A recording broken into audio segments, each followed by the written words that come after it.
YouTube channel के इस platform पर आप सभी लोगों का दिल खोलकर स्वागत है। दोस्तों, अगर आप बीपीएससी ट्री 3.0 टीचर की तैयारी कर रहे हैं तो दोस्तों आप लोगों को बता दें कि इस चैनल पर अब तक जो 61वीं 62 जो 2017 में परीक्षा हुई थी, 2015 में, 2011 में, 2009 में और 2008 के द्वारा जो परीक्षा कराई जा चुकी है, उन सभी पेपरों का जो वीडियो है प्रीवियस ईयर का इस चैनल पर अपलोड है। तो दोस्तों अभी तक आप लोगों ने उस वीडियो को नहीं देखा है तो ज़रूर देख लीजिए। तो चलिए दोस्तों वीडियो को शुरू करते हैं और 2018 की प्रीवियस ईयर पेपर को जो बीपीएससी द्वारा कराई गई थी उसे आज हम लोग सॉल्व करते हैं। ठीक है दोस्तों, तो चलिए पहले प्रश्न का हमारा है, कह रहा है कि मध्यकाल में बटाई शब्द का अर्थ था। क्या धार्मिक कर था, लगान निर्धारक था, धन कर था या संपत्ति कर था। ठीक है दोस्तों, तो आपको बताना है कि मध्यकाल में जो बटाई शब्द का है उसका अर्थ क्या था। ठीक है दोस्तों, तो इसका जो सही जवाब हो जाएगा हमारा ऑप्शन नंबर क्या हो जाएगा दोस्तों, तो हमारा ऑप्शन नंबर बी वाला सही हो जाएगा। क्या हो जाएगा दोस्तों, तो बी सही हो जाएगा, लगान निर्धारण का तरीका था। मध्यकाल में बटाई का अगर पूछेगा अर्थ क्या था तो लगान निर्धारण का तरीका था। प्रश्न दूसरा हमारा, पाटलिपुत्र के संस्थापक कौन थे। उदयन, अशोक, बिम्बिसार या महापद्मानंद। ठीक है दोस्तों, तो आपको बताना है कि जो दूसरे प्रश्न है पाटलिपुत्र उसके जो है स्थापना किसने की थी। तो सभी जानते हैं दोस्तों हमारा ऑप्शन नंबर कौन हो जाएगा, उदयन ने पाटलिपुत्र की स्थापना की थी। उदयन की बात किया जाए तो ये अजातशत्रु का पुत्र था। ठीक है दोस्तों, चलिए प्रश्न नंबर तीसरा है, बहुत ही इंपॉर्टेंट है और लगभग में हर परीक्षाओं में पूछा जा रहा है। 1857 की क्रांति के बिहार के नेता थे। मौलवी अहमदुल्ला, तात्या टोपे, नाना साहब या कुंवर सिंह। इस प्रश्न का आप अगर सही भी करते हैं तो ये समझ लीजिए कि आप नंबर जुटेगा नहीं, ये बोनस है, सभी के लिए है। ठीक है दोस्तों, क्योंकि इस प्रश्न को सभी कर लेते हैं। हमारा ऑप्शन नंबर क्या है, डी कुंवर सिंह हो जाएगा।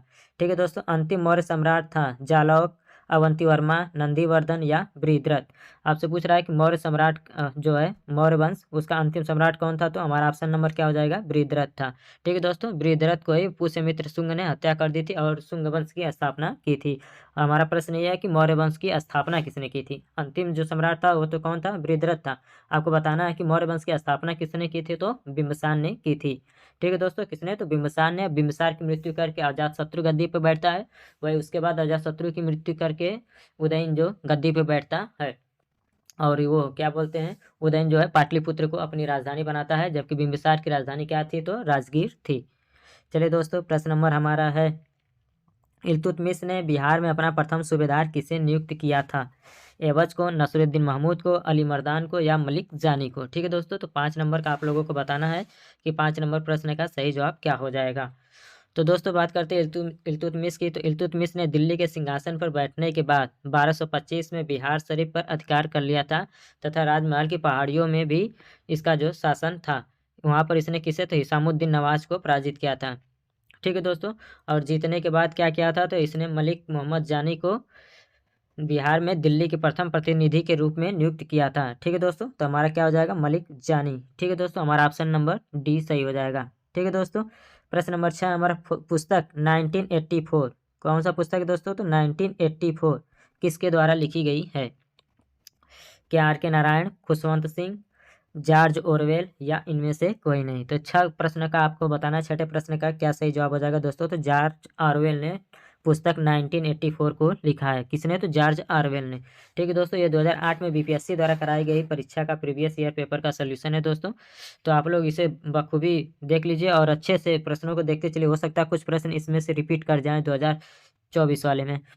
ठीक है दोस्तों, कह रहा है अशोक की ब्राह्मी लिखी अभिलेखों को सर्वप्रथम किसने पढ़ा था। प्रिंसेस ने, एस डी संकालिया ने, एस आर गोयल या बी एन मिश्रा। ठीक है दोस्तों, तो अशोक की बात किया जाए दोस्तों तो उनके ब्राह्मी अभिलेखों को जो सर्वप्रथम किसने पढ़ा था, तो जेम्स प्रिंसेस ने। किसने पढ़ा था दोस्तों, तो जेम्स प्रिंसेस ने पढ़ा था। आपको बता दें दोस्तों, जो अशोक के शासनकाल में बौद्ध धर्म की कौन सी संगति हुई थी, तो तीसरी वाली हुई थी। कौन सी, तो दोस्तों तो तीसरा वाला हुआ था अशोक के शासनकाल में। ठीक है दोस्तों, प्रश्न हमारा 8 है, हुमायूं ने, कह रहा है कि हुमायूं ने चुनार दुर्ग पर प्रथम बार आक्रमण कब किया था। क्या 1932 में, 1931 में। ठीक है दोस्तों, आपको बताना है क्या 1933 में या 1934 में। दो ऑप्शन उस साइड है, मैं दिखा दूंगा। तो दोस्तों हुमायूं की बात कर लेते हैं, तो इसने 1932 में चुनार दुर्ग पर प्रथम आक्रमण किया था। ठीक है दोस्तों, उस समय वहाँ का शासक कौन था, तो शेर खां था। ठीक है दोस्तों, 1532 सही हो जाएगा। चलिए वही शेर खां की बात किया जाए दोस्तों, तो इसके बचपन का नाम फरीद था।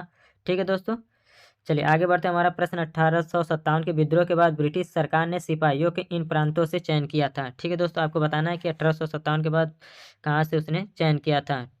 ठीक है दोस्तों, क्या उत्तर प्रदेश में बिहार के से ब्राह्मण, पूर्व से बंगाल एवं उड़िया, गोरखा, सिख एवं पंजाबी उत्तर प्रांत से, या मद्रास रेजिडेंसी से मराठा। ठीक है दोस्तों, तो 9 नंबर की बात किया जाए दोस्तों तो गोरखा, सिख, पंजाबी उत्तर प्रांत से उसने सिपाहियों की नियुक्ति की थी। ठीक है दोस्तों, सैंड्रो कोर्ट्स से चंद्रगुप्त मौर्य की पहचान किसने की थी? William Jones, B Smith, R K Mukherjee, या डी आर भंडारकर। ठीक है दोस्तों, तो 10 नंबर का आपको बताना है कि सैंड्रो कोर्ट्स से चंद्रगुप्त मौर्य की किसने पहचान की थी। 10 नंबर का आप लोगों को बताना है दोस्तों, तो इसका जो ऑप्शन हो जाएगा हमारा ऑप्शन नंबर ए हो जाएगा विलियम जोन्स। क्या हो जाएगा दोस्तों? William Jones. अकबर ने बंगाल तथा बिहार को मुगल साम्राज्य में मिलाया, क्या 1550, 75 में, 1576 में, 1572 में। ठीक है दोस्तों, तो 11 नंबर का आप लोगों को बताना है कि इसका सही जवाब क्या हो जाएगा। तो इसने कब मिलाया था? तो 1575 में। कब दोस्तों? तो 1575 में अकबर ने बंगाल तथा बिहार को मुगल साम्राज्य में मिला लिया था। ठीक है दोस्तों, एक बार फिर से उसको देख लीजिए कि सन एकदम करेक्ट याद रहना चाहिए, क्योंकि देख रहे हैं एकदम नज़दीक नज़दीक दिया, 1576, 72, 75, 50। ठीक, चलिए आगे बढ़ते हैं। बिहार में परमानेंट सेटलमेंट लागू करने का कारण था? जमींदारों की जमीन पर अधिकार न रहना, जमींदारों के लिए जमीन पर वंश परंपरागत अधिकार को स्वेच्छा से हस्तांतरित करने का अधिकार, भू राजस्व का राजस्व निर्णय करना, या ऑप्शन नंबर डी जमींदारी प्रथा का निर्मूलन करना। तो 12 नंबर का आप लोगों को बताना है। तो दोस्तों हमारा ऑप्शन क्या हो जाएगा? बी वाला, जमींदारों के लिए जमीन पर वंश परंपरागत अधिकार को स्वेच्छा से हस्तांतरित करने का अधिकार। ठीक है दोस्तों, परमानेंट सेटलमेंट से मतलब यही है। कौटिल्यकृत अर्थशास्त्र कितने अधिकरणों में विभाजित है? ठीक है दोस्तों, 13 नंबर का आप लोगों को बताना है कि कितने अधिकरणों में विभाजित है। क्या हमारा ऑप्शन नंबर 11, बी 12, सी 14, डी 15। ठीक है दोस्तों, तो क्या हो जाएगा हमारा?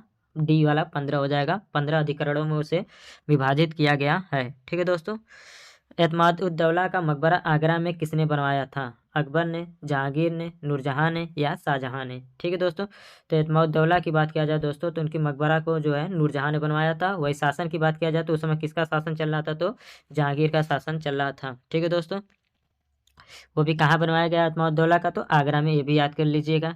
पूछ सकता है कि एतमाद-उद-दौला का मकबरा कहाँ स्थित, तो आप बता सकते हैं आगरा में। अखिल भारतीय किसान महासभा सर्वप्रथम कहाँ आयोजित की गई थी? कलकत्ता, मद्रास। ठीक है दोस्तों, और आपको 2 ऑप्शन यहाँ हैं, लखनऊ, पटना। ठीक है दोस्तों, तो आप सभी लोग जानते हैं अखिल भारतीय किसान सभा के जो सर्वप्रथम बैठक कहाँ हुई थी? तो लखनऊ में हुई थी। कब हुई थी? तो 1936 में। ठीक है दोस्तों, चलिए प्रश्न नंबर 16, नव नालंदा बिहार किसके लिए विख्यात है? वैनसांग स्मारक, महावीर जन्म स्थान, पाली अनुसंधान संस्थान, या संग्रहालय के लिए। ठीक है दोस्तों, किसके लिए प्रसिद्ध है? तो आप लोगों को बताना है कि नव नालंदा जो महाविहार है वो किसके लिए है? तो संग्रहालय के लिए प्रसिद्ध है। ठीक है दोस्तों, किसके लिए? तो संग्रहालय के लिए प्रसिद्ध है। प्रश्न नंबर 17, महारानी विक्टोरिया ने भारतीय प्रशासन को ब्रिटिश ताज के नियंत्रण में लेने के लिए कब घोषणा की थी? ठीक है दोस्तों, 1 नवंबर 1853 को, 31 दिसंबर 1857 को, 6 जनवरी 1958 को, या 17 नवंबर 1859 को। तो 17 नंबर प्रश्न की बात किया जाए दोस्तों तो हमारा ऑप्शन नंबर हो जाएगा 1 नवंबर 1853 को महारानी विक्टोरिया ने भारतीय प्रशासन को ब्रिटिश ताज के नियंत्रण में लेने का फैसला किया था। 1800 इलाहाबाद में लगे दरबार में लॉर्ड कैनिंग ने अपनी उद्घोषणा में भारत में कंपनी के शासन को समाप्त कर भारत का शासन सीधे क्राउन के अधीन कर दिया गया था। ठीक है दोस्तों, चलिए 17 हो गया। प्रश्न हमारा 18 है, विश्व का सबसे ऊंचा कहा जाने वाला विश्व शांति स्तूप बिहार में कहाँ है? वैशाली में है, नालंदा में है, राजगीर में है, या पटना में है। ठीक है दोस्तों, तो आपको बताना है विश्व शांति स्तूप। ठीक है दोस्तों, जो क्या है? विश्व का सबसे ऊंचा कहे जाने वाला शांति स्तूप है। ये कहाँ पर है? तो राजगीर में है। कहाँ पर है दोस्तों? हमारा राजगीर सही हो जाएगा। सम्राट शाह आलम द्वितीय ने ईस्ट इंडिया कंपनी को बंगाल, बिहार, उड़ीसा की दीवानी प्रदान की थी। उसने कब बिहार अंग्रेजों को अपना वहाँ की दीवानी प्रदान की थी? तो 19 नंबर का आप लोगों को बताना, जो हमारा क्या हो जाएगा? तो 12 अगस्त 1765 को उसने जो है बंगाल, बिहार और उड़ीसा की दीवानी प्रदान की थी। किसने? तो शाह आलम द्वितीय ने। डेट कंफर्म कर लीजिएगा दोस्तों, कब है? तो 12 अगस्त 1765। भारत ट्रेड यूनियन कांग्रेस के पहले अध्यक्ष कौन थे? BT Randev, Satyabhakta, Lala Lajpat Rai, NM Joshi. ठीक है दोस्तों, 20 नंबर का आप लोगों को बताना है कि क्या सही जवाब हो जाएगा। तो 20 नंबर की बात किया जाए दोस्तों तो हमारा ऑप्शन नंबर क्या? लाला लाजपत राय हो जाएंगे। क्या हो जाएंगे दोस्तों? तो लाला लाजपत राय इस प्रश्न का सही जवाब हो जाएगा। बोध गया में बोधि वृक्ष को अपने वंश की इस पीढ़ी का है, तृतीय में है, चतुर्थ में है, पंचम में है या षष्टम की है? तो 21 की बात किया जाए दोस्तों तो पंचम पीढ़ी की है। जगदीशपुर से किस व्यक्ति ने 1857 के विप्लव में क्रांतिकारियों का नेतृत्व किया था? कुंवर सिंह, चंद्रशेखर सिंह, तीरथ सिंह या राम सिंह? ठीक है दोस्तों, तो बात करते हैं जगदीशपुर से। तो सभी लोग जानते हैं, हमारा प्रश्न ये है कि जो जगदीशपुर से कुंवर सिंह के नेतृत्व में जो विद्रोह हुआ था उसको दबाने के लिए कौन सा अंग्रेज शासन ने नेतृत्व किया था? ठीक है दोस्तों, ये बताना है। जैसे बात किया जाए झांसी से, तो झांसी से जो ये रानी लक्ष्मीबाई लड़ रहे थे तो उनको युद्ध में किसने पराजित किया था? तो ह्यूरोज ने वहाँ की जो क्रांति थी उसको दबाया था। ठीक है दोस्तों, संग्राम को किसने? ह्यूरोज ने झांसी की। तो आपको बताना है कि कहाँ की? तो कुंवर सिंह जहाँ से थे उनको दबाने के लिए किसने नेतृत्व किया था? चलिए प्रश्न नंबर 23 हमारा, 1921 का मोपला विद्रोह कहाँ हुआ था? कश्मीर, BNWFC या केरल? एक ऑप्शन उधर है, सभी लोग जानते हैं कि जो PDF होता है तो उधर उधर हो जाता है, तो सभी लोग जानते हैं 1921 में जो केरला में मोपला विद्रोह हुआ था, कहाँ पर हुआ था दोस्तों? तो केरल के मालाबार क्षेत्र में हुआ था। अब कब हुआ था दोस्तों? तो 1920-21 के करीब यह घटना हुई थी। आपको बताना है कि जो मोपला विद्रोह हुआ था किसके नेतृत्व में हुआ था, आप लोगों को रिकॉल कर लेना है। दोस्तों, विश्व का पहला गणतंत्र वैशाली में किसके द्वारा स्थापित किया गया था? प्रश्न नंबर 24 आ गया हमारा, और आप लोगों को बताना है इस प्रश्न का सही जवाब क्या हो जाएगा। क्या मौर्य ने, नंद ने, गुप्त ने या लिच्छवी ने? ठीक है दोस्तों, तो आप सभी लोग जानते हैं क्या हो जाएगा, इसका जवाब लिच्छवी हो जाएगा। बिरसा मुंडा का कार्य क्षेत्र कौन सा था? ठीक है दोस्तों, चंपारण, रांची, बलिया, अलीपुर?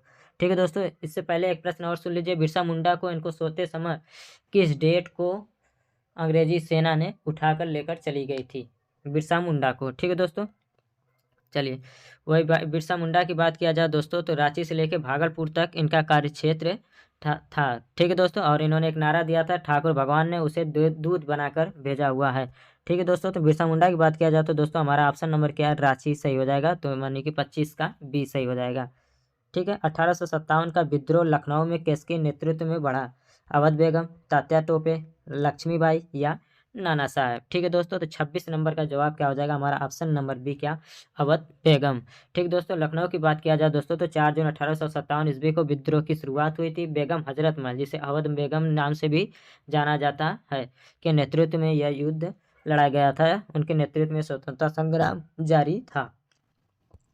57 नंबर की बात किया जाए दोस्तों तो कांग्रेस के नरम दल के नेताओं की आंदोलन की पद्धति थी? असहयोग, राजवामबद्ध आंदोलन, अनुकूल प्रविघटन या अविधेयक? ठीक है दोस्तों, तो 27 नंबर की बात किया जाए दोस्तों तो 27 नंबर हमारा ऑप्शन नंबर क्या हो जाएगा? तो B सही हो जाएगा।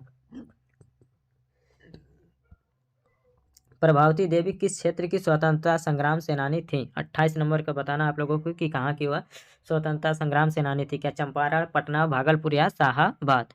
तो 28 नंबर की हमारा क्या हो जाएगा? तो ये भागलपुर से थी। कहाँ से थी? तो भागलपुर से थी। चलिए, भारत में नारी आंदोलन किसकी प्रेरणा से प्रारंभ हुआ? पद्माबाई, रानाडे, एनी बेसेंट, सरोजिनी नायडू या ज्योतिबा फूले? तो 29 नंबर की बात किया जाए दोस्तों तो ज्योतिबा फूले ने महत्वपूर्ण भूमिका निभाई थी। किसने? तो ज्योतिबा फूले ने। भारतीय नारी आंदोलन की प्रेरणा कौन थी? तो ज्योतिबा फूले थी। ठीक है दोस्तों, चलिए प्रश्न नंबर हमारा 30 है, जलियांवाले बाग में प्रदर्शन के लिए क्यों जमा थे लोग? गांधी जी और लाला लाजपत राय की गिरफ्तारी के विरोध में, किचलू तथा सत्यपाल के बंदी बनाने के विरोध में, बैसाखी की प्रार्थना के लिए या पंजाब सरकार के अमान्य क्रियाकलापों के संदर्भ में? ठीक है दोस्तों, तो आपको बताना है कि किसके लिए जलियांवाले बाग में प्रदर्शन किया जा रहा था।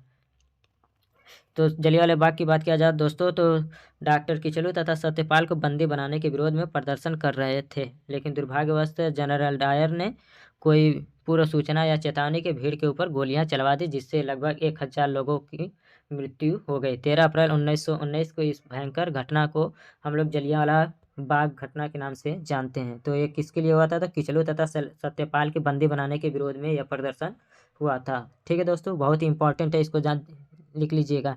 ठीक है दोस्तों, किचलू तथा सत्यपाल के बंदी बनाने के उपलक्ष्य में, उपलक्ष्य क्या, उनके विरोध में ये किया गया था। 1942 में आंदोलन में डॉक्टर राजेंद्र प्रसाद को किस जेल में कैद करके रखा गया था? 31 नंबर का बताना है दोस्तों, तो आप सभी लोग जानते हैं कि हमारा ऑप्शन नंबर 4 तो दिया है, लेकिन इस प्रश्न का जो सही जवाब हो जाएगा हम पहले बता दे रहे हैं, बांकीपुर जेल। ठीक है दोस्तों, वही हजारीबाग जेल में कौन था? तो बताइए, जयप्रकाश नारायण। ठीक है दोस्तों, जयप्रकाश नारायण। और ये जेल से भाग गए थे। ठीक है दोस्तों, हजारीबाग जेल से भाग गए थे।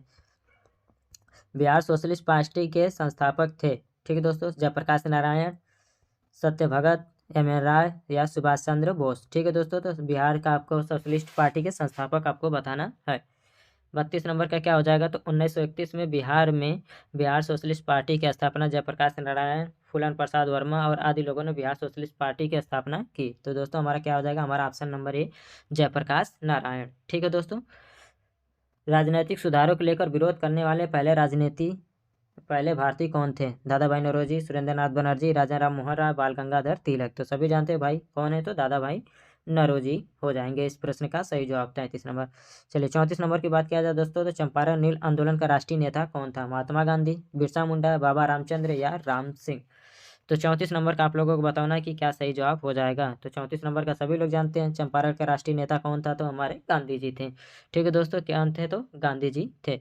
नीलकठिया जो है कानून को समाप्त करने के लिए ये चंपारण में राष्ट्रीय आंदोलन किया गया था। भारत में प्रथम रेलवे लाइन किस ब्रिटिश गवर्नर के शासनकाल में बिछाई गई। डलहौजी में, लॉर्ड कर्जन में या वेलेस्ली या लॉर्ड लिट्टन। ठीक है दोस्तों, तो आपको बताना है कि किसके शासनकाल में ये हुआ था। तो दोस्तों हमारा सभी ऑप्शन जानते हैं, हमारा क्या हो जाएगा, लॉर्ड डलहौजी का शासनकाल था। किसका शासनकाल था दोस्तों, डलहौजी का।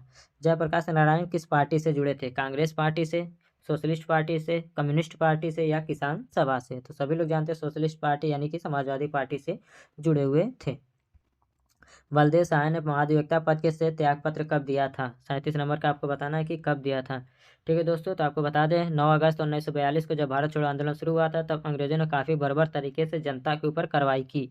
बड़े नेताओं को गिरफ्तार कर लिया गया था। इसके विरोध स्वरूप बिहार के महाधिवक्ता बलदेव सहाय ने त्यागपत्र 1942 में दे दिया, यानी कि भारत छोड़ो आंदोलन के समय, इंडियन क्विक मूवमेंट। ठीक दोस्तों, कब, तो इंडियन क्विक मूवमेंट के समय इन्होंने इस्तीफा दे दिया था 1942 में। आपको बता दें राजेंद्र प्रसाद को कहाँ पर, तो बांकीपुर जेल में, जबकि जयप्रकाश नारायण और बहुत से लोगों को हजारीबाग जेल में बंद किया गया था।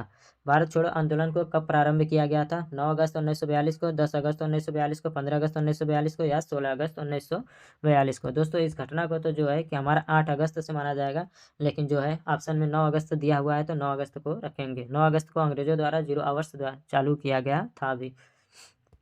चलिए 39 से हमारा सुमेलित कीजिए। ठीक है दोस्तों, ये दिया है बारदौली, चौरी, यरवदा, नोआखाली। महाराष्ट्र, गुजरात, पश्चिम बंगाल या उत्तर प्रदेश। ठीक है दोस्तों, 39 नंबर का आप लोगों को बताना है कि क्या सही जवाब हो जाएगा। तो सभी लोग जानते हैं कहाँ है बारदौली।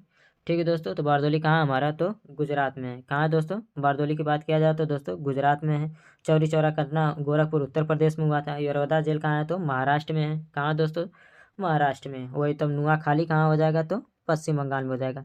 ठीक है दोस्तों, तो इस तरीके से जिस ऑप्शन में होगा वो सही हो जाएगा हमारा। ठीक है दोस्तों, चलिए देख लेते हैं, आगे बढ़ते हैं हम लोग। आप लोगों को ये बताना है कि अखिल भारतीय कांग्रेस सम्मेलन के जो प्रथम अध्यक्ष थे वो कौन थे। ठीक है दोस्तों, और 1922-23 में जो किसान सभा की स्थापना की गई थी वो किसके द्वारा की गई थी। 2 क्वेश्चन। तीसरा क्वेश्चन है, प्रथम प्रांतीय चुनाव में कौन प्रधानमंत्री बिहार के बनाए गए थे। ठीक है दोस्तों, लॉर्ड कर्जन ने बंगाल विभाजन रद्द किस वर्ष किया था। 1911, 1904, 1906 या 1907 में। ठीक है दोस्तों, तो लॉर्ड कर्जन की बात किया जाए तो बंगाल विभाजन को रद्द करने की जो वर्ष है वो 1911 है, यानी 40 नंबर प्रश्न का क्या हो जाएगा, तो ये सही हो जाएगा। अब जानते हैं कि बंगाल विभाजन हुआ कब था, तो लॉर्ड कर्जन ने 16 अक्टूबर 1905 ईस्वी को बंगाल का विभाजन कर दिया था, जिसके विरोध में बंगाल सहित देश भर के अन्य भागों में भावनाएं भड़क उठी थी। सरकार ने आहत होकर 1911 में विभाजन रद्द कर दिया और लोगों में स्वदेशी भावना की एक नई शक्ति का अनुभव हुआ। चलिए 2006-07 करंट अफेयर का, इसको हमें नहीं पढ़ना, स्किप कर दीजिए इस प्रश्न को। कह रहा शिक्षा में सुधार हेतु ब्रिटिश सरकार ने सैडलर विश्वविद्यालय आयोग कब नियुक्त किया था। 42 नंबर का आप लोग को बताना है। ठीक है दोस्तों, क्या 1919 में, 1917 में, 1921 में या 1896 में। चलिए दोस्तों इस प्रश्न का आप लोग सही जवाब बताइए कि इसका सही जवाब क्या हो जाएगा दोस्तों, तो 1917 में। कब दोस्तों, तो 1917 में सैडलर आयोग की स्थापना की गई थी। चलिए, गांधी जी ने असहयोग आंदोलन कब प्रारंभ किया। 1920 में, 1919 में, 1921 में या 1922 में। ठीक है दोस्तों, तो 43 नंबर का सही जवाब क्या हो जाएगा दोस्तों? असहयोग आंदोलन की बात किया जाए दोस्तों तो हमारा क्या हो जाएगा? 1920। क्या हो जाएगा दोस्तों? तो 1920 इस प्रश्न का सही जवाब हो जाएगा। आपको बता दें दोस्तों कि इस असहयोग आंदोलन के शुरुआत के ही दिन यानी 1 अगस्त 1920 को ही बाल गंगाधर तिलक की मृत्यु हो गई थी, जिसके एक साल बाद तिलक कोष की स्थापना, स्वराज कोष की स्थापना की गई थी, जिसमें यह लक्ष्य रखा गया था 1 करोड़ चंदा जुटाने की। वर्ष 2016-17 स्किप कर देना है, करंट अफेयर की प्रश्नों को 2009-8 का हम लोग पेपर सॉल्व कर रहे हैं। राष्ट्रीय कांग्रेस से पूर्व सबसे प्रमुख संस्था कौन थी? आपको बता दें कि क्या हमारा ऑप्शन नंबर ए सही हो जाएगा? Bengal British India society, East India association, young Bengal association या इंडियन एसोसिएशन ऑफ कलकत्ता। ठीक है दोस्तों, 45 नंबर का आप लोगों को बताना है कि क्या सही जवाब हो जाएगा। ठीक है दोस्तों, तो 45 नंबर का जो हमारा ऑप्शन नंबर डी है क्या हो जाएगा? इंडियन एसोसिएशन ऑफ कलकत्ता सही हो जाएगा। ये किसकी स्थापना इसमें? सुरेंद्रनाथ बनर्जी और आनंद मोहन बोस के द्वारा इंडियन एसोसिएशन की स्थापना की गई थी। कब किया गया था दोस्तों? तो 1876 में। कब किया गया? 1876 में सुरेंद्रनाथ बनर्जी और आनंद मोहन बोस के द्वारा किया गया था। वही राष्ट्रीय कांग्रेस की बात कर लिया जाए दोस्तों तो 1885 में किया गया था। ठीक है दोस्तों, ए ओहम की अध्यक्षता में। चलिए आगे बढ़ते हैं हम लोग। इंडियन एसोसिएशन ऑफ कलकत्ता याद रखेंगे। ठीक है दोस्तों, एक महत्वपूर्ण भूमिका थी, इसीलिए सुरेंद्रनाथ बनर्जी राष्ट्रीय कांग्रेस की स्थापना के समय उपलब्ध नहीं थे। प्रश्न ये भी पूछा जाता है कि इनमें से कौन राष्ट्रीय कांग्रेस की स्थापना के समय उपस्थित नहीं था? तो सुरेंद्रनाथ बनर्जी इंडियन एसोसिएशन की अध्यक्षता कर रहे थे कलकत्ता में, इसलिए वो मुंबई में उपस्थित नहीं थे। ठीक है दोस्तों, रॉलेट एक्ट कब पास हुआ था? ठीक है दोस्तों, 46 का बताना। 1919 में, 1920 में, 1921 में, 1922 में। तो 1919 इसका सही जवाब हो जाएगा। जलियांवाला बाग हत्याकांड के बाद रॉलेट एक्ट लाया गया था। वर्तमान में बिहार में संपत्ति का मुख्य स्रोत क्या है? 47 नंबर। उद्योग, कृषि, प्राकृतिक संसाधन, खनिज संपदा। ठीक है दोस्तों, वैसे तो बिहार की बात किया जाए तो उद्योग से भी थोड़ा बहुत आता है, प्राकृतिक संसाधन से, खनिज संपदा से, लेकिन यहाँ पर पूछ रहा है कि मुख्य से, तो मुख्य हमारा क्या है? तो कृषि है। क्या है दोस्तों? तो मुख्य हमारा कृषि है, यानी कि हमारा ऑप्शन नंबर बी सही हो जाएगा। ठीक है दोस्तों, कृषि से हमारा सर्वाधिक है।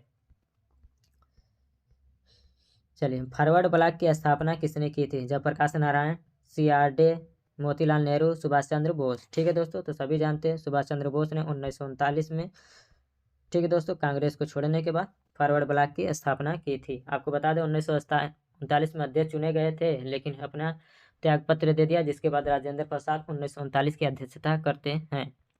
गांधी जी ने भारत में पहली बार सत्याग्रह आंदोलन बिहार में कहाँ प्रारंभ किया? पटना, गया, मधुबनी या चंपारण। ठीक दोस्तों, पहली बार सत्याग्रह चंपारण में किया गया था गांधी जी के द्वारा 1917 में। राजकुमार शुक्ल के बुलावे पर ये लोग गए थे, गांधी जी गए थे नीलकंठिया प्रथा को समाप्त करने के लिए, नील खेती के विरोध में प्रदर्शन करने के लिए। 50 नंबर हमारा, बिहार सरकार के द्वारा कर्मचारियों के वेतन एवं पेंशन पर अपने समस्त संसाधनों का कितना प्रतिशत व्यय किया जाता है? ये 2009 का आंकड़ा, इसको बंद कर दीजिए।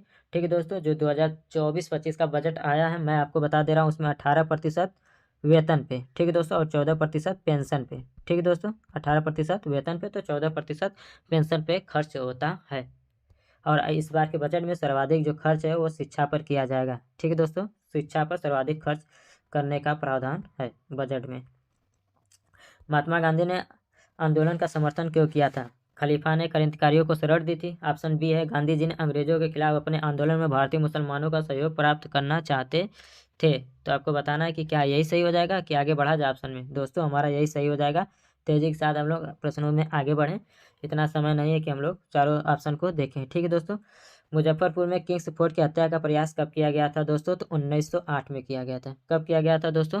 1908 में किया गया था। आपको बताना है कि कौन कौन शामिल था। तो प्रफुल्ल चाकी और खुदीराम बोस। ठीक है दोस्तों, खुदीराम बोस को अंग्रेजी सेना द्वारा पकड़ लिया गया था, जबकि प्रफुल्ल चाकी ने स्वयं आत्महत्या कर ली थी। ठीक है दोस्तों, तो ये घटना कब थी? 1908 में मुजफ्फरपुर में हुआ था। भारत में सर्वाधिक वर्षा मुख्यतः होती है उत्तर पूर्वी मानसून से, वापस होती मानसून से, दक्षिण पूर्वी मानसून से या संवहनिक वर्षा से। ठीक है दोस्तों, तो 53 नंबर का आप लोगों को बताना है। तो इसका जो सही जवाब हो जाएगा, दक्षिण पूर्वी मानसून से सर्वाधिक वर्षा होती है। किससे होती है दोस्तों? तो दक्षिण पूर्वी मानसून से। वही बात किया जाए बिहार में वर्षा का मुख्य कारण, तो आपको बताना है कि सर्वाधिक वर्षा किससे होती है। ट्रेड यूनियन आंदोलन के क्रांतिकारी चरण का समय बताना है आपको। ठीक है दोस्तों, कि क्या इसका सही जवाब हो जाएगा 54 नंबर में। तो 54 नंबर की बात किया जाए दोस्तों तो हमारा ऑप्शन नंबर क्या 1926 से 39 के बीच में क्रांतिकारी चेहरा ट्रेड यूनियन आंदोलन का था। ठीक है दोस्तों, चलिए आगे बढ़ते हैं। रांची शहर स्थित है बिहार में, मध्य प्रदेश में, उड़ीसा में, झारखंड में। तो कहाँ है दोस्तों? तो झारखंड में है। रांची शहर ये क्या है? MS धोनी का निवास घर। चलिए आगे बढ़ते हैं। आपको बताना है कि प्रश्न नंबर 56 में दक्षिण अमेरिका की सबसे बड़ी नदी कौन सी है? क्या नील नदी है, अमेजन है, मिसिसिपी है या गंगा है? ठीक है दोस्तों, आपको बताना है कि दक्षिण अमेरिका की सबसे बड़ी नदी। ठीक है दोस्तों, तो क्या हो जाएगा? अमेजन हो जाएगा। कौन हो जाएगा दोस्तों? तो अमेजन हो जाएगा। 56 नंबर का क्या हो जाएगा दोस्तों? ऑप्शन नंबर बी सही हो जाएगा। अमेजन नदी विश्व की सबसे विशाल और दूसरी सबसे लंबी नदी है। ठीक दोस्तों, सबसे विशाल है लेकिन लंबी की बात किया जाए तो नील नदी के बाद है। ठीक दोस्तों, यह एंडीज से निकलती है और ब्राज़ील से गुजरते हुए अटलांटिक महासागर में जाकर गिरती है। अमेजन नदी की बात किया जाए तो किस महासागर में गिरती है दोस्तों? तो अटलांटिक महासागर में जाकर गिरती है। और ये निकलती कहाँ से? तो एंडीज पर्वतमाला से। 2001 की जनगणना के अनुसार बिहार भारत का बड़ा जनसंख्या वाला राज्य है। ठीक है दोस्तों, तो ये 11 में भी वही हाल है। ठीक है दोस्तों, तीसरे नंबर पर है। किसमें है दोस्तों? तो तीसरे नंबर पर है जनसंख्या में। बिहार और उत्तर प्रदेश की संयुक्त सिंचाई परियोजना है दामोदर वैली, कोसी परियोजना, सोन बैराज, गंडक परियोजना। ठीक, तो बिहार एवं उत्तर प्रदेश की संयुक्त सिंचाई परियोजना 58 नंबर का आपको बताना है। तो गंडक परियोजना को संयुक्त परियोजना है जो कि बिहार एवं उत्तर प्रदेश का मिलकर है। ठीक दोस्तों, और ये बता दें दोस्तों तो यह गंडक नदी पर है। गंडक नदी नेपाल हिमालय से निकलकर, ठीक है दोस्तों, बिहार और उत्तर प्रदेश की सीमा बनाती है। निकलती कहाँ से है? तो नेपाल से। गंडक नदी सोनपुर के समीप गंगा में मिल जाती है। गंडक नदी कहाँ मिलती है? तो सोनपुर में जाकर गंगा नदी से मिलती है। जनगणना 2001 के अनुसार भारत में जनसंख्या का घनत्व, ठीक है दोस्तों, ये 2001 है। आपको बताना 2011 के अनुसार कि जनसंख्या घनत्व क्या है। ठीक है दोस्तों, चलिए आगे बढ़ते हैं हम लोग। भारत में जनसंख्या के अनुसार तीसरा क्षेत्रफल में, भारत में जनसंख्या के अनुसार तीसरा क्षेत्रफल में 12वां। तो सभी जानते हैं जहाँ पढ़ रहे हैं हम लोग, क्या हो जाएगा? तो बिहार सही हो जाएगा, जो कि जनसंख्या के मामले में तीसरा और क्षेत्रफल के मामले में कौन सा है? तो 12वां है। बिहार के क्षेत्रफल में कुल बोई गई भूमि का प्रतिशत है। ठीक है दोस्तों, इस आंकड़े बदलते रहते हैं तो इसे छोड़ दीजिए आप, 2009 का पेपर है। ठीक है, स्किप कर दीजिए। बिहार में कोयले का अनुमानित भंडार है 62 नंबर का आपको बताना है। ये क्या सही जवाब हो जाएगा? ठीक है, क्या हो जाएगा? 16 टन। हमारा ऑप्शन नंबर क्या हो जाएगा? 16 टन इसका सही हो जाएगा। 62 नंबर का डी सही हो जाएगा। किस संविधान संशोधन के द्वारा मतदान देने की आयु 21 वर्ष से घटाकर 18 वर्ष कर दी गई थी दोस्तों? तो हमारा ऑप्शन नंबर क्या सी सही हो जाएगा। 61वें संविधान संशोधन अधिनियम के द्वारा 21 वर्ष से घटाकर 18 वर्ष कर दी गई थी। द्वितीय हरित क्रांति का संबंध किससे है? 64 नंबर का आपको बताना है कि द्वितीय हरित क्रांति का संबंध किससे है। चलिए आगे बढ़ते हैं। कह रहा है कि अधिक उपज देने वाले बीजों से या गेहूं के उत्पादन से या चावल के उत्पादन से या जैव प्रौद्योगिकी के उद्योग से। ठीक है दोस्तों, तो जो प्रथम हरित क्रांति थी तो वो खाद्यान्न उत्पादन से थी, जबकि जो द्वितीय वाली थी दोस्तों तो हमारा जैव प्रौद्योगिकी के प्रयोग से थी। ठीक है दोस्तों, बात कर लेते हैं देश की बढ़ती हुई जनसंख्या के परिप्रेक्ष्य में कृषि में दूसरी हरित क्रांति की तत्काल आवश्यकता APJ अब्दुल कलाम ने बताई। ठीक दोस्तों, किसने? तो APJ अब्दुल कलाम ने। वही बात कर लेते हैं। द्वितीय हरित क्रांति का संबंध तो जैव प्रौद्योगिकी का प्रयोग से है। ठीक दोस्तों, किससे? तो जैव प्रौद्योगिकी के प्रयोग से है। भारत के वाणिज्यिक ऊर्जा की प्रतिशत पूर्ति कोयले से होती है। 65 नंबर का बताना है। क्या 76, 56, 67 या 52? तो क्या हो जाएगा दोस्तों? डी वाला 52 सही हो जाएगा। निम्न शब्दों पर विचार कीजिए। समाजवादी, प्रजातांत्रिक, सार्वभौमिक या धर्मनिरपेक्ष। 66 नंबर का आपको बताना है कि क्या सही। इन शब्दों को संविधान के प्रस्तावना में उल्लेख क्रम में बताना है आपको। ठीक है दोस्तों, कौन सा क्रम में है? तो 66 का जो CADB है ये सही हो जाएगा। सबसे पहले सार्वभौमिक है, फिर समाजवादी, प्रजातांत्रिक और सबसे पहले कौन है? सार्वभौमिक है, फिर समाजवादी है, फिर डी है धर्मनिरपेक्ष, फिर प्रजातांत्रिक। तो 66 नंबर का ए सही हो जाएगा। भारत की सिंचाई क्षमता का 47.78% पूरा होता है बृहद परियोजनाओं से, लघु एवं बृहद परियोजनाओं से, लघु परियोजनाओं से या मध्यम परियोजनाओं से। तो 67 नंबर की बात किया जाए दोस्तों तो हमारा ऑप्शन नंबर क्या हो जाएगा? बी सही हो जाएगा, लघु एवं बृहद परियोजनाओं से। चलिए आगे बढ़ते हैं हम लोग। प्रश्न हमारा है, भारत का 40% सड़क परिवहन होता है राष्ट्रीय राजमार्ग, राजकीय मार्ग, जिला मार्ग या ग्रामीण सड़क? तो 68 नंबर की बात किया जाए दोस्तों तो हमारा क्या हो जाएगा? राष्ट्रीय राजमार्ग। 40% सड़क क्या होता है? तो राष्ट्रीय राजमार्ग होता है। 69 नंबर कह रहा है भारतीय संविधान में मौलिक कर्तव्य किस संविधान के द्वारा जोड़े गए हैं? 32वां, 42वां, 15वां या 46वां? तो मौलिक कर्तव्य की बात किया जाए दोस्तों तो 1976 में 42वें संविधान संशोधन के द्वारा 10 मौलिक कर्तव्यों को जोड़ा गया था। ठीक है दोस्तों, वही बाद में 86वें संविधान संशोधन 2002 के द्वारा 11वां मौलिक कर्तव्य को जोड़ा गया था, शिक्षा का अधिकार, जिसमें 6 से 14 वर्ष के बच्चों को निःशुल्क शिक्षा अनिवार्य कर दिया गया था। यह सत्य होगा कि भारत को परिभाषित किया जाए एक खाद्य की कमी वाला अर्थव्यवस्था के रूप में, एक श्रम आधिक्य वाला अर्थव्यवस्था के रूप में, एक व्यापार आधिक्य वाला अर्थव्यवस्था के रूप में, एक पूंजी आधिक्य वाली अर्थव्यवस्था के रूप में। तो 70 नंबर की बात किया जाए दोस्तों तो एक श्रम आधिक्य वाली अर्थव्यवस्था के रूप में भारत को परिभाषित किया जाता है। रेलवे का जोन मुख्यालय हाजीपुर स्थित है। ठीक है दोस्तों, जिसका ऑप्शन इधर है। आपको बताना एकमात्र जो रेलवे जोन है बिहार का वो कौन है, तो हाजीपुर में है। तो बताना है कि आपको कहाँ स्थित है, तो कहाँ है, तो बिहार में है। ठीक है दोस्तों, कहाँ है, बिहार में। तो 71 नंबर की बात किया जाए दोस्तों तो क्या हो जाएगा हमारा ऑप्शन नंबर डी सही हो जाएगा। एक गैर सदस्य के रूप में संसद के सदन की कार्रवाई में भाग ले सकता है, सभी लोग जानते हैं। कौन ले सकता है? क्या उपराष्ट्रपति, मुख्य न्यायाधीश, महान्यायवादी या मुख्य निर्वाचन आयुक्त?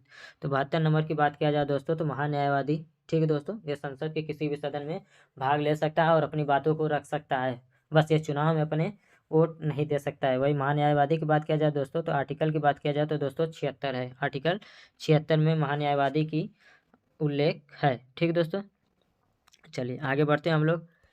73 हमारा अत्यधिक गर्म, अत्यधिक ठंडा, अत्यधिक वर्षा, अत्यधिक सूखा। इधर चिली, चेरापूंजी, अंटार्कटिका और सहारा। तो सहारा में क्या है, तो रेगिस्तान है। और रेगिस्तान में क्या हो जाएगा दोस्तों, तो हमारा क्या हो जाएगा, सबसे ज़्यादा गर्मी होगी। क्या होगा दोस्तों, सबसे ज़्यादा गर्मी होगी। तो दोस्तों क्या हो जाएगा हमारा पहला, क्या हो जाएगा, अत्यधिक गर्मी कहाँ हो जाएगी, तो सहारा में हो जाएगी। ठीक है दोस्तों, कहाँ हो जाएगी, तो सहारा में। चेरापूंजी मासीराम में क्या होता है, तो अत्यधिक वर्षा होती है। क्या होती है दोस्तों, अत्यधिक वर्षा होती है। अत्यंत ठंडे स्थान के रूप में किसे जाना जाता है, आपको बताना है। तो क्या हो जाएगा, अंटार्कटिका में। ठीक है दोस्तों, यहाँ हमेशा इसे श्वेत महाद्वीप बोलते हैं, यानी बर्फ से ढकी रहती है। और बचा क्या हमारा, एक ऑप्शन बचा कोई, अत्यधिक सूखा, तो चिली में। अत्यधिक सूखा कहाँ हो जाएगी, तो दोस्तों चिली में हो जाएगी, जो दक्षिण अमेरिकी देश है। चिली कहाँ है दोस्तों, तो दक्षिण अमेरिका में है। चलिए आगे बढ़ते हैं हम लोग, ऑप्शन मिला लीजिएगा। दक्षिणी गोलार्ध में सबसे बड़ा दिन कौन सा है? 22 जून, 22 दिसंबर, 21 मार्च, 22 सितंबर। तो 22 दिसंबर इसका सही जवाब हो जाएगा। ठीक है दोस्तों, क्या हो जाएगा, तो 22 दिसंबर दक्षिणी गोलार्ध में सबसे बड़ा दिन होता है। हमारे संविधान के अनुसार राज्यसभा का कार्यकाल होता है। ठीक है दोस्तों, राज्यसभा का कार्यकाल होता है 2 वर्ष में एक बार समाप्त हो जाता है, प्रत्येक 5 वर्ष में समाप्त होता है, प्रत्येक 6 वर्ष में समाप्त होता है, समाप्त होने का विषय ही नहीं है। तो दोस्तों एक शब्द इसमें बहुत ध्यान से देख लीजिएगा, राज्यसभा का कार्यकाल पूछा है, राज्यसभा के सदस्य का कार्यकाल नहीं पूछा है, उसने राज्यसभा का पूछा है। तो जो भारत का राज्यसभा वो कभी समाप्त नहीं होता है। ठीक है दोस्तों, जो राज्यसभा के सदस्य होते हैं उनकी जो है प्रत्येक दूसरे वर्ष पर 1/3 सदस्य बदलते रहते हैं। ठीक है दोस्तों, लेकिन जो राज्यसभा वो कभी भंग नहीं होता है, यह अस्थायी सदस्य सदन है। ग्रेट बैरियर रीफ के समीप स्थित है, दक्षिण अमेरिका, यूरोप, ऑस्ट्रेलिया और अफ्रीका। ठीक है दोस्तों, तो आपको बताना है कि 76 नंबर प्रश्न का सही जवाब क्या हो जाएगा। ग्रेट बैरियर रीफ आपको बताना है कि किसके समीप है। तो सभी लोग जानते हैं कहाँ पर है, तो ऑस्ट्रेलिया में है। कहाँ है दोस्तों, ऑस्ट्रेलिया में है। यूरोप की एक पर्वत श्रृंखला है, क्या अल्पस है, हिमालय है, रॉकी है, एंडीज है। ठीक है दोस्तों, आपको बताना है कि कहाँ की है, यूरोप, यूरोप की। तो हमारा क्या हो जाएगा ऑप्शन अल्पस, कहाँ का हो जाएगा दोस्तों, तो अल्पस। और हिमालय की बात किया जाए तो एशिया महाद्वीप। रॉकी पर्वत की बताइए तो अमेरिका वाला हिस्सा में है, एंडीज भी वही है, दक्षिण अफ्रीका में, दक्षिण अमेरिका में। एक विधेयक जो संसद में प्रस्तुत किया जाता है कौन सी क्रिया के बाद अधिनियम बन जाता है? ठीक है दोस्तों, संसद में प्रस्तुत किया जाता है विधेयक को, वो अधिनियम कब बन जाता है? ठीक है, तो चलिए ऑप्शन देखिए इधर है। जब वो संसद के दोनों सदनों में पारित हो जाता है, जब वो राष्ट्रपति अपनी सहमति दे देता है, जब प्रधानमंत्री इस पर हस्ताक्षर कर देता है, या जब सर्वोच्च न्यायालय इसे केंद्रीय संसद के अधिकार के क्षेत्र में होना घोषित कर देता है। ठीक है दोस्तों, तो आपको बताना है 78 नंबर का क्या सही हो जाएगा। तो दोस्तों जब तक राष्ट्रपति अपनी सहमति या अपना हस्ताक्षर नहीं कर देगा तब तक कोई भी विधेयक अधिनियम में नहीं बदल पाएगा। तो दोस्तों 78 नंबर का क्या बी सही हो जाएगा। भारत की कुल जनसंख्या कितनी है? भारत की कुल जनसंख्या कितनी है दोस्तों? 2009 से 2001 का ये आंकड़ा है। ठीक है दोस्तों, ये क्या है, तो 2001 का आंकड़ा है। 2011 से आप सब पूछ सकता है, तो 1,01,21,21,00,000 121 करोड़ आबादी है 2011 की जनगणना के अनुसार जबकि अब तक बढ़कर हमको लग रहा है कि 35-40 करोड़ के आसपास हो चुके हैं। 135 करोड़ केवल नहीं। भारत में 1991-2001 में साक्षरता दर की वृद्धि, इसको हटा दीजिए। आपको बताना है कि सबसे कम साक्षरता दर भारत के किस राज्य में है और बिहार के किस जिले में सर्वाधिक साक्षरता है। क्षेत्रफल के क्रम में भारत में 3 बड़े राज्य हैं, राजस्थान, मध्य प्रदेश, महाराष्ट्र, मध्य प्रदेश, राजस्थान, महाराष्ट्र, महाराष्ट्र, राजस्थान, मध्य प्रदेश, महाराष्ट्र। तो आप सभी लोग जानते हैं कि सबसे बड़ा जो क्षेत्रफल के राज्य में है वो राजस्थान है। तो सीधे मध्य प्रदेश पहले दे दे रहा, महाराष्ट्र में दे दे रहा, मध्य प्रदेश दे दे रहा है। ठीक है दोस्तों, तो हमारा क्या हो जाएगा, ऑप्शन नंबर ए राजस्थान सही हो जाएगा। ठीक है दोस्तों, राजस्थान के बाद मध्य प्रदेश, मध्य प्रदेश के बाद महाराष्ट्र। 2001 की जनगणना के अनुसार भारत की जनसंख्या कितना प्रतिशत बिहार में निवास करती है। ठीक है दोस्तों, इसे आप छोड़ दीजिए। 2001 का है। दक्षिण गंगोत्री स्थित है उत्तराखंड में, आर्कटिक में, हिमालय में या अंटार्कटिका में। ठीक है दोस्तों, तो आप 83 नंबर का आपको बताना है कि क्या सही जवाब हो जाएगा। तो 83 नंबर हमारा क्या है, अंटार्कटिका में है। कौन, और दक्षिण गंगोत्री के अलावा मैत्री और भारती भी है। तीन है जो अंटार्कटिका पे स्थित हैं भारत की तरफ से। कौन कौन है, तो दक्षिण गंगोत्री, मैत्री और भारती हैं। चलिए, ये सब क्या है, तो अनुसंधान है, भारतीय अनुसंधान है जो अंटार्कटिका पर स्थित है। सीमा सुरक्षा बल की स्थापना कब की गई थी, 65 में, 70 में, 10 में या 1950 में। 84 नंबर का बताना है, तो 1965 में किया गया था एसएसबी की स्थापना। वही दलजीत चौधरी इस समय उसके हेड हैं। ठीक है दोस्तों, 9 अप्रैल 1965 को किया गया था एसएसबी, सीमा सुरक्षा बल की। ठीक है दोस्तों, चलिए आगे बढ़ते हैं हम लोग। 85 नंबर का प्रश्न इस बार देखेंगे, हमारा 84 तक कंप्लीट हो गया। एक विकास खंड पर पंचायत समिति होती है, एक सलाहकार समिति, एक प्रशासकीय, एक परामर्शदात्री या एक निरीक्षण प्राधिकरण। ठीक है दोस्तों, तो 85 नंबर की बात किया जाए दोस्तों, तो हमारा ऑप्शन नंबर सी परामर्शदात्री समिति के रूप में होती है। भारत के इतिहास में पहली बार राज्य का, ठीक है दोस्तों, और आगे उस तरफ लिखा हुआ है पहली बार राज्य का, क्या पूछ रहा है देख लीजिए। आर्थिक सर्वेक्षण प्रस्तुत किया गया था, सबसे पहली बार बिहार में आर्थिक सर्वेक्षण प्रस्तुत किया गया था, किसके द्वारा। ठीक है दोस्तों, 86 नंबर का बताना है, तो सुशील मोदी के द्वारा। किसके द्वारा, तो सुशील मोदी के द्वारा सबसे पहले बिहार में आर्थिक सर्वेक्षण प्रस्तुत किया गया था। चलिए 87 नंबर के देखते हैं, श्री मोहम्मद अंसारी भारत के उपराष्ट्रपति के रूप में कौन सा क्रमांक है। ठीक है दोस्तों, तो ये याद नहीं करना, हम बता दे रहे, ये 12वां है, लेकिन वर्तमान में जो द्रौपदी मुर्मू है आपको बता दें उनका जो क्रम है वो 15वां है। ठीक है दोस्तों, कौन सा क्रम है, तो 15वां है। वही प्रधानमंत्री की बात किया जाए तो 14वां है। ठीक दोस्तों, जो 14 नंबर के हैं नरेंद्र मोदी जी प्रधानमंत्री हैं। राष्ट्रपति की बात किया जाए द्रौपदी मुर्मू है, जो है जो झारखंड से बिलोंग है, और कहाँ पर और कौन से नंबर का, तो 15वां नंबर है। और बता दें झारखंड के जो राज्यपाल रह चुकी हैं हमारी द्रौपदी मुर्मू जी। ठीक है दोस्तों, आपको बता दें कि जो भारत की तरफ से राज्यपाल थे रामनाथ कोविंद और द्रौपदी मुर्मू, दोनों लोग हैं जो ऐसे व्यक्ति हैं जो राष्ट्रपति तक बने हैं बिहार के राज्यपाल से। ठीक दोस्तों, विश्व बैंक के नवीनतम विकास प्रतिवेदन के अनुसार भारतीय अर्थव्यवस्था की स्थिति है। विश्व बैंक के नवीनतम विकास, इसको छोड़ दीजिए, ये करंट अफेयर से है। ठीक है दोस्तों, कह रहा है राष्ट्रीय नियोजन में रोलिंग प्लान की अवधारणा लागू की थी इंदिरा गांधी के द्वारा, राष्ट्रीय फ्रंट सरकार के द्वारा, जनता सरकार के द्वारा या राजीव गांधी के द्वारा। तो 89 नंबर का आप लोगों को बताना है कि 89 का क्या सही हो जाएगा। तो सभी जानते हैं कि जो रोलिंग प्लान है वो 1978 में जनता सरकार के द्वारा लाई गई थी। ठीक है दोस्तों, तो 89 का क्या हो जाएगा, सी सही हो जाएगा। यदि राष्ट्रपति और उपराष्ट्रपति का पद खाली हो तो भारत के राष्ट्रपति के पद पर कौन होता है, प्रधानमंत्री, भारत का मुख्य न्यायाधीश, लोकसभा अध्यक्ष या इनमें से कोई नहीं। तो सभी जानते हैं कि राष्ट्रपति के नहीं होने पर उपराष्ट्रपति कार्यवाहक होते हैं, कार्यभार संभालते हैं, और उपराष्ट्रपति के भी न होने पर भारत का जो मुख्य न्यायाधीश होता है वो देश का जो है शासन करता है। चलिए आगे बढ़ते हैं, 90 नंबर हो गया। 91 देख लीजिए, विश्व बैंक का रिपोर्ट छोड़ दीजिए इसको। भारत में योजना अवकाश की अवधि थी। ठीक है दोस्तों, हमारा ऑप्शन देख लीजिए क्या क्या है।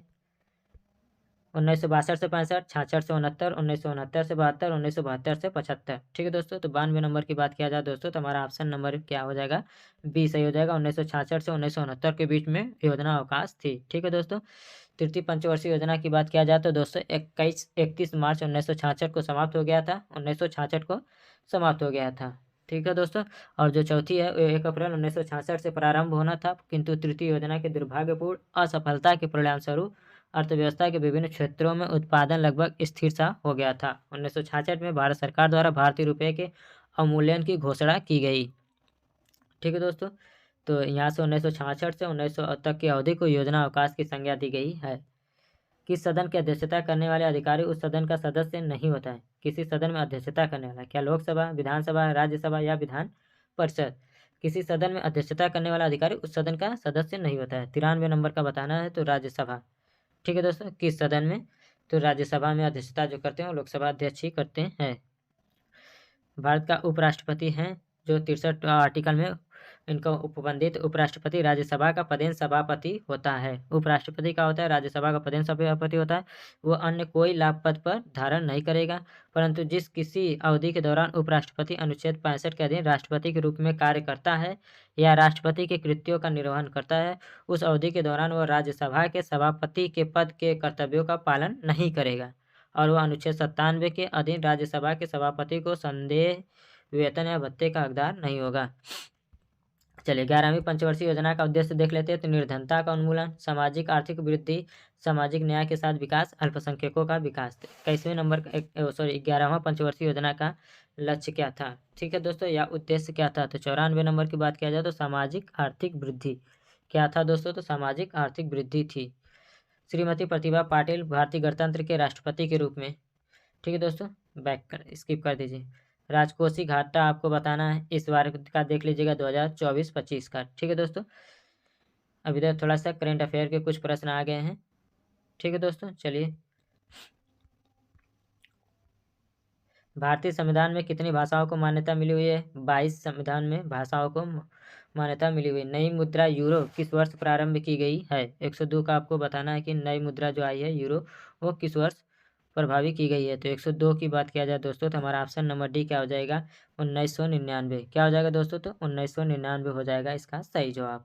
भारत में चलित न्यायालय इनका मानस पुत्र है, न्यायमूर्ति भगवती।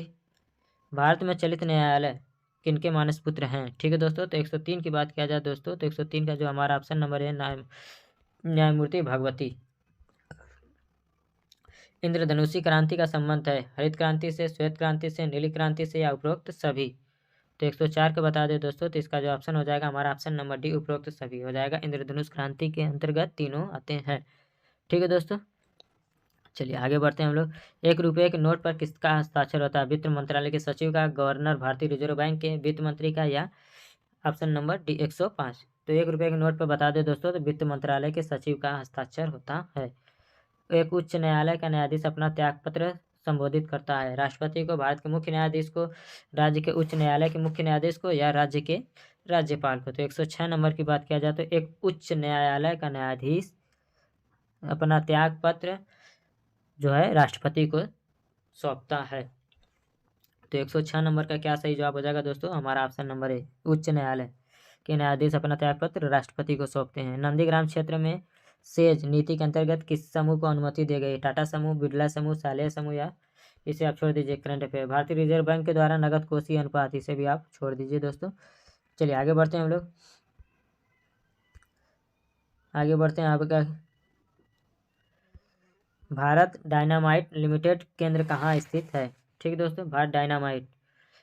112 नंबर का आप लोगों को बताना है कि क्या जवाब हो जाएगा। तो भारत डायनामाइट लिमिटेड की बात किया जाए तो रक्षा मंत्रालय के अधीन सार्वजनिक क्षेत्र का उपक्रम है और इसका मुख्यालय कहाँ पर है दोस्तों, तो हैदराबाद में इसका मुख्यालय है। तो दोस्तों इसका सही जवाब क्या हो जाएगा, हमारा ऑप्शन नंबर बी सही हो जाएगा।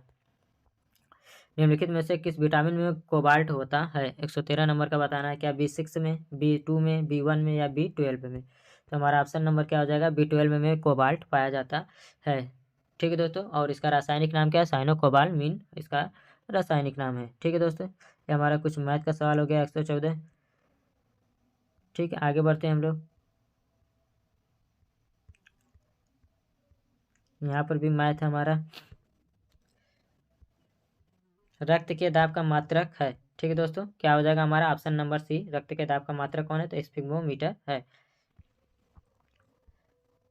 नेवल एयर स्टेशन, 122 नंबर का बताना है कि नेवल एयर स्टेशन कहाँ स्थित है, ठीक है दोस्तों। आपको बताना है कि कहाँ स्थित है नेवल एयर स्टेशन। तो 122 नंबर की बात किया जाए दोस्तों तो 122 नंबर का क्या सही जवाब हो जाएगा, बताइए फटाक से इस प्रश्न का सही जवाब। तो बी सही हो जाएगा। कहाँ दोस्तों, तो नेवल एयर स्टेशन कहाँ, तो कोच्चिन में है, ठीक है दोस्तों, कोच्चिन में है। चलिए आगे बढ़ते हैं हम लोग। निम्न में से कौन सा संयुक्त राष्ट्रीय सुरक्षा परिषद का अस्थायी सदस्य पूछा गया, आगे अस्थायी सदस्य नहीं है, ठीक है दोस्तों, तो 124 का आप लोगों को बताना है कि अस्थायी सदस्य कौन नहीं है, तो जर्मनी इसका अस्थायी सदस्य नहीं है। ठीक है दोस्तों, फ्रांस है, ग्रेट ब्रिटेन है, चीन है, लेकिन जर्मनी नहीं। राडार का आविष्कार किसने किया था, 125 नंबर का बताना है। ठीक है दोस्तों, रेडियो डिटेक्शन एंड रेंजिंग। ठीक है दोस्तों, रेडियो डिटेक्शन एंड रेंजिंग। ठीक है दोस्तों, इसका आविष्कार किसने किया है, तो वाटसन ने किया था। ठीक है दोस्तों, किसने, तो रॉबर्ट वाटसन ने। तो हमारा 125 का ए सही हो जाएगा। आसियान इसके लिए है academy of south Asian association of south east nation, association of south east nation. ठीक है दोस्तों, 126 का क्या हो जाएगा, तो सी सही हो जाएगा हमारा option, association of south east nation. ठीक है दोस्तों, चलिए कुछ प्रश्न है मैथ के यहाँ पर। रेल मंत्रालय ने विलेज ऑन व्हील्स नामक परियोजना चालू की है। ठीक है दोस्तों, ये करंट अफेयर से संबंधित है। 123 समझौते का ये छोड़ दीजिए। बांग्लादेश में संसद में महिलाओं के लिए कितने प्रतिशत स्थान आरक्षित है, इसको भी आप छोड़ दीजिए। किस देश की सरकारी रिपोर्ट को येलो बुक कहा जाता है, 141 नंबर का प्रश्न है दोस्तों। 141 नंबर प्रश्न का आपको बताना है कि किस देश की सरकारी रिपोर्ट को क्या बोलते हैं, तो येलो बुक के नाम से जानते हैं। तो 141 का क्या हो जाएगा, ए सही हो जाएगा, फ्रांस को। ठीक है, फ्रांस के सरकारी रिपोर्ट को क्या बोलते हैं, तो येलो बुक कहा जाता है। 142 हमारे एशिया कप 2023 कि भारतीय क्रिकेट टीम की विजेता कौन है, तो इंडिया है। ठीक है दोस्तों, कौन है, तो इंडिया। भारत में प्रथम विधि विश्वविद्यालय की स्थापना अगस्त 1987 में की गई थी, 143 नंबर का बताना है। ठीक है दोस्तों, तो 143 नंबर, देश की पहली विश्वविद्यालय के रूप में कर्नाटक सरकार द्वारा 29 अगस्त 1987 ईस्वी को राजपत्र अधिसूचना के जरिए बेंगलोर में राष्ट्रीय विधि विश्वविद्यालय की स्थापना की गई थी। राष्ट्रीय विधि विश्वविद्यालय बेंगलोर में 1987 में। ठीक है दोस्तों, क्या हो जाएगा, तो 1987 इसका सही जवाब हो जाएगा। निम्नलिखित में से किस विदेशी नागरिक को भारत रत्न प्रदान किया गया है। ठीक है दोस्तों, तो कौन हो जाएगा हमारा ऑप्शन नंबर ए, नेल्सन मंडेला। 144 का सही जवाब क्या हो जाएगा दोस्तों, तो नेल्सन मंडेला इसका सही जवाब हो जाएगा।